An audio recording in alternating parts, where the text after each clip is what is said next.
You just watched night 2 of the epic miniseries When We Rise just before the start of our newscast. When We Rise chronicles the civil rights struggles, setbacks, and triumphs of the LGBT community. And tonight, Call 6 Investigates Paris Abel introduces us to Hoosiers challenging the status quo of what it means to be a family. A little bit of basketball and the typical sibling rivalry. For Joseph, Caleb, and Madeline, it was a good day. They got to miss swim practice. And while the kids play upstairs, dinner is being cooked downstairs. I'm actually Dad.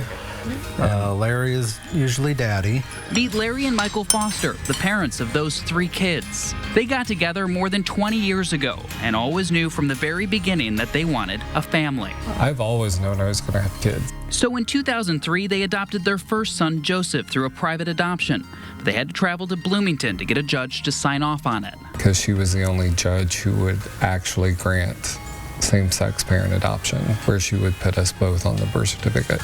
And then just a little while later, We knew we wanted more. We wanted more, a larger family. and they became foster parents. Not long after Christmas in 2004, they were called for an emergency foster. He was being abused in his current foster home. He was black and blue from head to toe from being abused.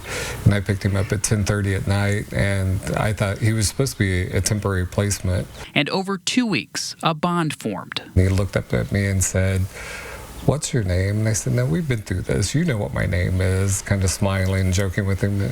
I said, "So what's my name?" And he looked up at me and said, "Daddy."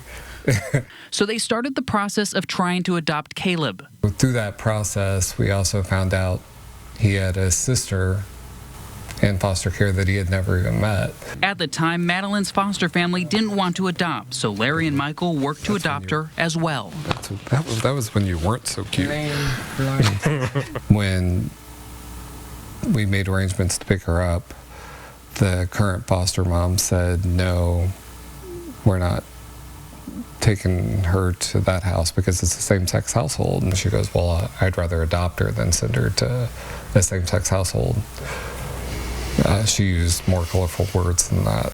Michael and Larry had to go to a placement hearing and convince a panel of 15 that they were good parents. Seemed above and beyond suitable parent kind of questions. The first question they asked was, "Are you going to tell the children they're adopted?" I have a little bit of a sarcastic sense of humor, so the first thing I looked at them and said, "Well, I'm going to either have to tell them that or where my uterus went." The panel voted unanimously to let Michael and Larry adopt them, and ever since, like any other family, it's been an adventure. You know, if you asked anyone who the harder one would be, they would say him, but the kids all know that really he's the easier one. At the end of the day, it's just about the kids. We want to surround them with love. All 3 of our kids did not start out their life with a lot of love, and that's what we've tried to give them. In Indianapolis, Paris Abel, RTV6.